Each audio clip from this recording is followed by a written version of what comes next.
Welcome to the BBB National Programs Podcast, The Bistro, where we will discuss today's hottest consumer trends, predict the future with consumer experts, and learn how elite businesses and entrepreneurs continue to push the envelope to meet and shape your needs as a consumer in the marketplace.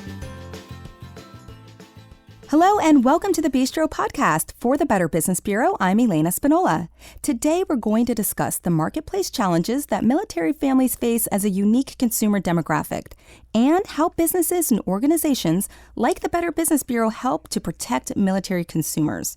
Joining us to shed light on this topic and share findings from a new military risk report is Melissa Bittner, Program Manager for BBB Military Line, and Steve Lepper, retired United States Air Force Major General and President and Chief Executive Officer for the Association of Military Banks of America.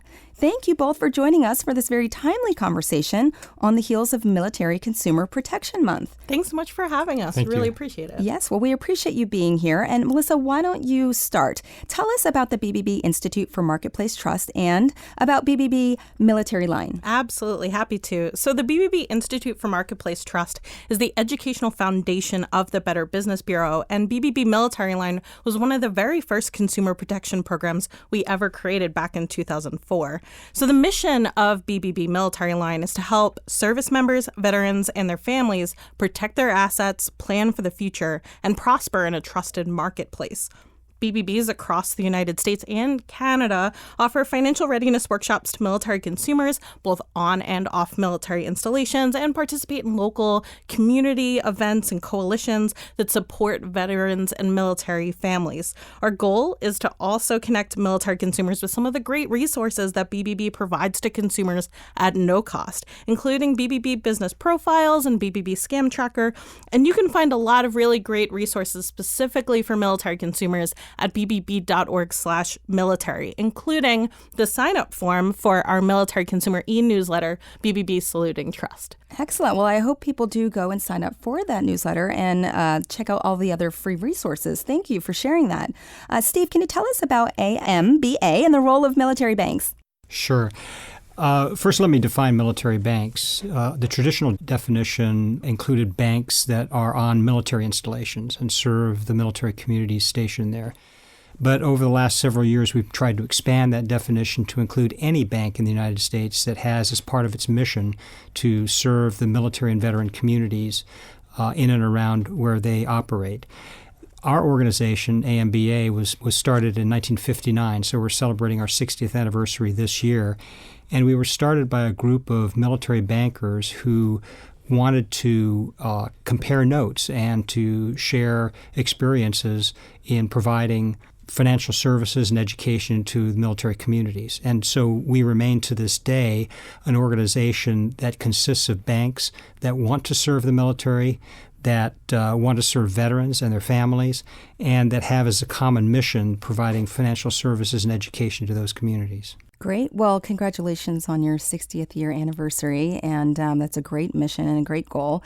Can you tell us about the partnership between BBB Institute and AMBA? Tell us how it began and how you've been able to work together on the Military Consumer and Marketplace Trust Report. Sure. We partner and collaborate with a number of government agencies and organizations, including the Association of Military Banks of America. And for years, we've shared our scam and business complaint data in our outreach presentations and also with government agencies like the Federal Trade Commission and CFPB. But this is really the first time that we've taken the opportunity to compare the data that we have side by side between business complaints and scam reports, see the trends, and then also make that information much more public.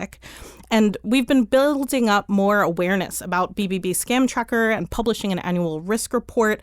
And through that process, we've realized there's so much more that we can offer to make sure that our partners that serve military families, as well as veterans and military service members directly, know how to protect themselves in the marketplace.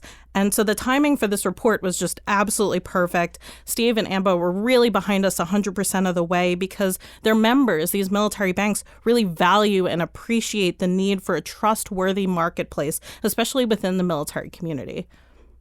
Well, the Association of Military Banks has also had a long history of associating itself with veteran and military service organizations that focus on the financial and other well-being of military families and veterans.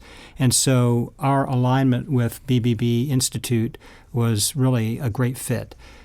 Personally, I am on the board of directors of the BBB Institute, and so in my association in that capacity and also in my day job as the CEO of AMBA, I knew that BBBI could bring to the issue of military consumer protection all of the resources and the experience that not only they as an organization have, but that they have in their field organization throughout the United States.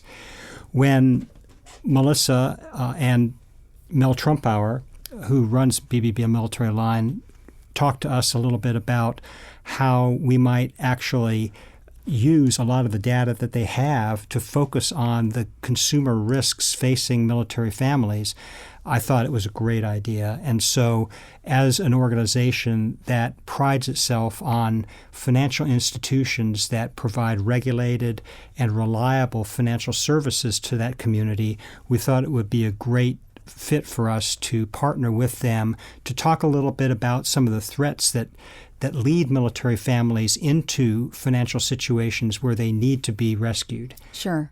Well, it does sound like a great fit, and it sounds like it's been a great partnership. And speaking of some of those risks and challenges, can you share some of the key findings and takeaways from the report?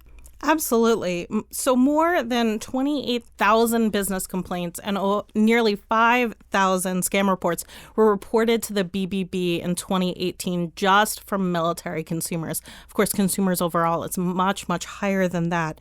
And so, again, we were looking to compare those stats and see what the risks were, especially for military consumers and where they were different. And ultimately, what we found was that the business complaints and scam records that we received from military consumers were really reflective of the unique challenges faced by life in the military. So military consumers filed more complaints about securing and maintaining their homes, moving, and purchases related to relocation than the general population. And military consumers also reported losing more money when falling victim to a scam. The median loss was 32% higher than consumers overall and was especially higher for the number one riskiest scams, which was employment scams in 2018. Also high on that list was home improvement scams, especially among older military consumers, signaling a need to really better connect military consumers with trustworthy home contractors and home improvement professionals. And then for younger military consumers, online purchase scams were really, really high. So I think these findings really reinforce the need to focus on marketplace education, including how to find trustworthy businesses and make smart purchasing decisions at all stages of the military life cycle. My contribution to the report was my life experience. I served for 35 years in the Air Force, and before that I grew up in the Air Force. My father was a military member, so all I've really ever known is the life of a military person. And when I looked at the data that BBB had extracted from its larger database of all Americans that face these problems, I could easily see how demographically there were links between the arc of a military career from the time someone comes into the military to the time a person transitions from the military that fit within each of these threats. So, for example, when a person comes into the military, typically relatively young, their focus is on things like buying a car. And sure enough, a lot of the data that we discovered focused on the younger people had to do with car dealers, car warranties, car repair, and those sorts of things. Transitioning out of the military at the end of one's career, no matter how long that is, your main concern is, what am I going to do next? What kind of job am I going to have when I leave? And so, again, when we looked at the data, those people who were transitioning out tended to fit within the groups of people who complained most about employment scams. And so you can see by looking at a military career, mine as an example, that the data that was collected through all the BBBs indicates that our military members are most vulnerable at various points in their career based upon what their focuses are. Sure. That makes a lot of sense. And why do you both think scammers target the men and women serving in our military and veterans? What are your thoughts on that? Well, again, going back to my experience, which also includes dealing with a lot of the problems that many of our airmen had in the area of financial responsibility, there are a number of issues. First, our military members get a steady paycheck. And for many of them, it's the first time in their lives when they join the military that they actually get a steady paycheck. Well, they're prime targets because they have money. They're young, typically. They are trusting. When they come into the military, one of the first things they are taught is how to trust the institution that they are part of. And I think a lot of them transfer that trust to the local community. Sure. I think that's exactly it. Trust is so important in the military, and it's terrible, but scammers prey on that trust. And so when we look at scams in the BBB, we look at 3 different factors. So there's the number of reports about a particular scam, the likelihood of losing money, which we call susceptibility, and then the median dollars lost. And while military consumers aren't necessarily more susceptible overall, according to our data, they lose so much more when they fall victim to a scam. And I do think definitely part of that is the steady, reliable income.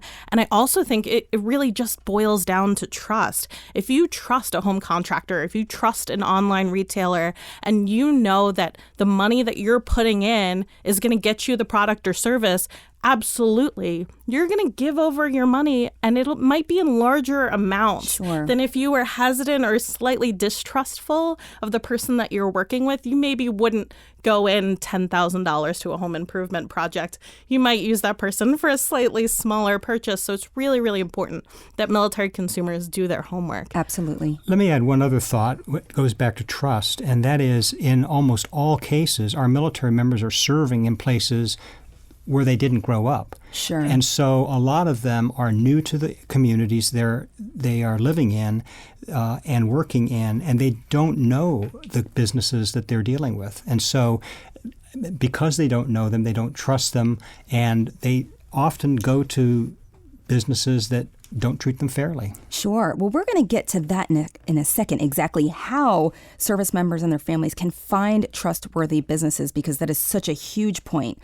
Before we get there, let's talk about what other protections and resources are out there for service members.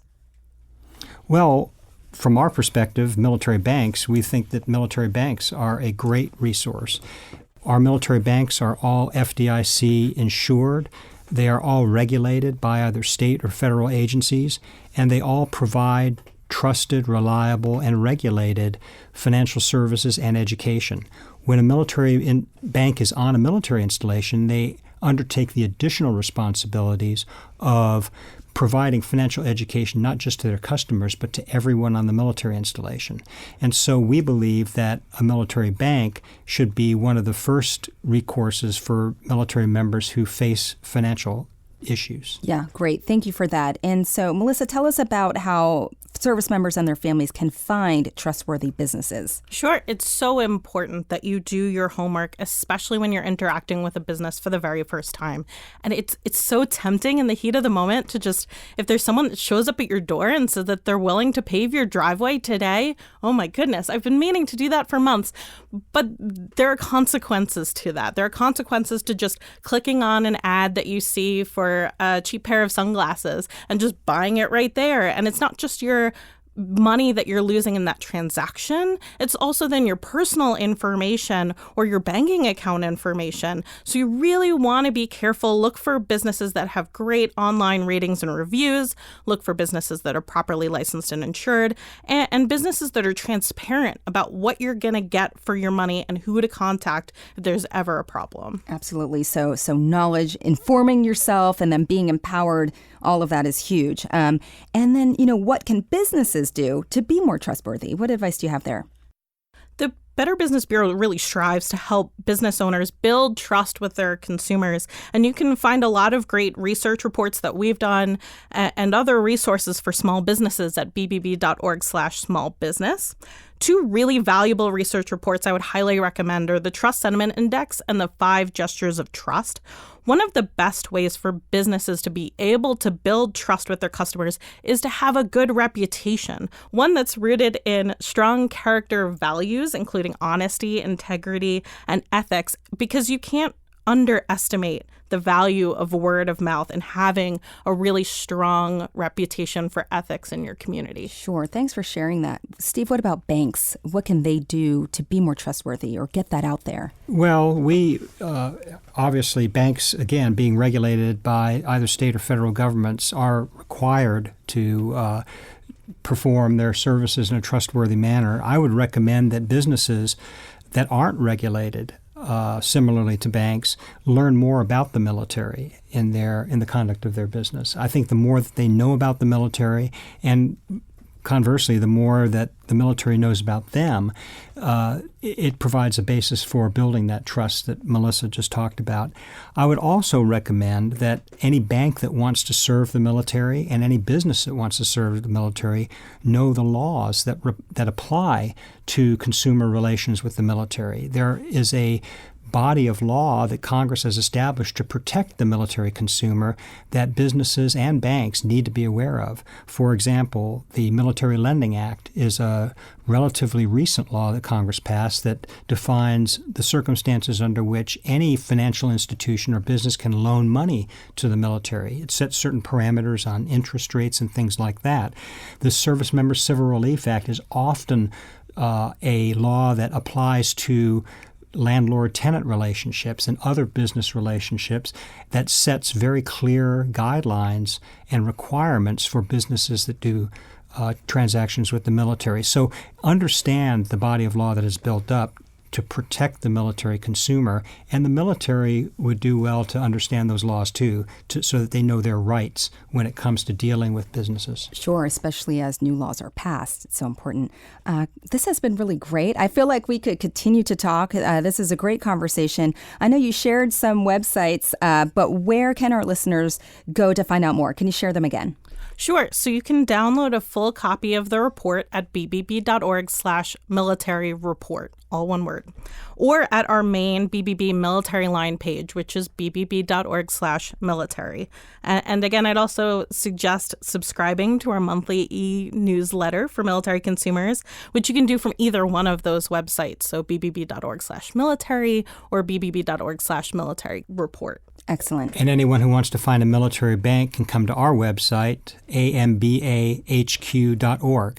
And we've got lists and locations of all of our banks nationwide. Excellent. Well, if you are listening right now and you are not a military member, but you know someone that is, please share this podcast with them and share this information. Melissa and Steve, I want to thank you so much for being here today. We really appreciate it. Thank you so much for having us. Sure. We also want to thank you, our listeners, and we ask you to give us your feedback. Go ahead and rate us on iTunes. And again, share these episodes to help inspire others. I'm Elena Spinola, host of the Bistro podcast. Until next time, it has been my pleasure discussing better business and military consumer protection with you. You just enjoyed the Bistro podcast. Be sure to tune in next time for a brand new episode. To learn more about our other shows, visit betterbusiness.blueberry.com. That's betterbusiness.blueberry.com. Follow us on Twitter at BBB_NTL programs. Send your comments and ideas to podcast@bbbnp.org. The thoughts and opinions expressed on this podcast are the views and opinions of the guest, not those of the BBB National Programs or its affiliates. This podcast is for information and educational purposes only and is copyrighted with all rights reserved. This podcast is protected by Blueberry's Terms of Service.